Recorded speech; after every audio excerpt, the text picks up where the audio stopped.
జగిత్యాల జిల్లాలో అకాల వర్షంతో నీట మునిగిన పంటల్ని ఎమ్మెల్సీ జీవన్ రెడ్డి పరిశీలించారు. రైతుల్ని అడిగి పంట నష్ట వివరాల్ని తెలుసుకున్నారు. స్థానిక అధికారులతో మాట్లాడి పంట నష్టాన్ని అంచనా వేస్తే సీఎం రేవంత్ దృష్టికి తీసుకువెళ్లి రైతులకు న్యాయం జరిగేలా చూస్తారని తెలిపారు. రైతులు ఆందోళన చెందాల్సిన అవసరం లేదని, ప్రభుత్వం ఆదుకునేలా తగిన చర్యలు తీసుకుంటామని తెలిపారు.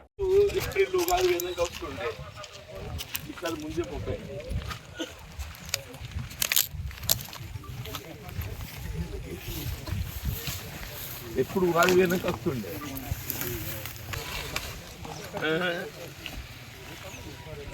గట్టి పడ్డది ఇంకొక 15 రోజులు అయితే పడ్డా కూడా 2200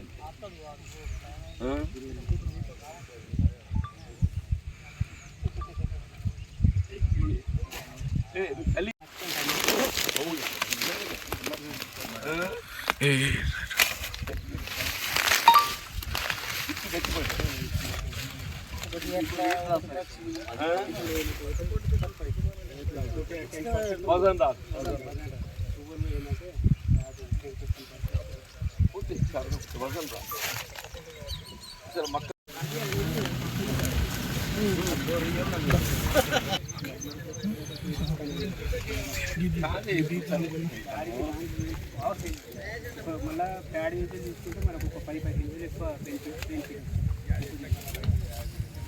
ఈ కొయ్య మొక్కల కలుపు కూడా తక్కువనే ఉంటుంది. గడ్డి అనేది కలిపి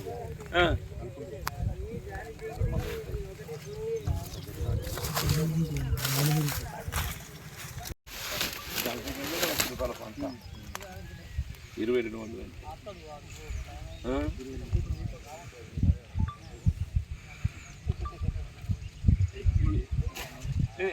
కొయ్యలు పట్టిపించి కొయ్యలు పాతి ఆ వలలు నెట్ జాలి రౌండ్ వేసినాం. అగ్గే కనబడుతుంది. ఎట్లా మీటర్ బాబాజీ? కిలో లెక్క ఉంటుంది సార్. కిలోకి 700 ఉంటుంది. కిలోకి 700 ఎన్ని మీటర్లు వస్తుంది? 60 మీటర్లు వస్తుంది. 60, 50, 70, 80 దాకా వస్తుంది కావచ్చు. నేను తీసుకొచ్చింది ఏంటంటే ఒక 300 గజాల వరకు తీసుకొచ్చిన. ఒక 2800 దాకా వచ్చింది. అంటే ఒల వేరు మళ్ళీ పైన దారం వేరు వస్తుంది. అది తీసుకొచ్చి మళ్ళీ దాన్ని బెస్తాలు ఎవరైతే ఉంటారో వాళ్ళతో అల్లిపించుకొని మళ్ళీ తీసుకొని దారం లేకుండా ఆగదు. ఆగదు. నమస్తే సత్యన్. సత్యనేనా? ఇక మామిడి చెట్లు ఆవాలి. చెట్టు అవ్వాలి.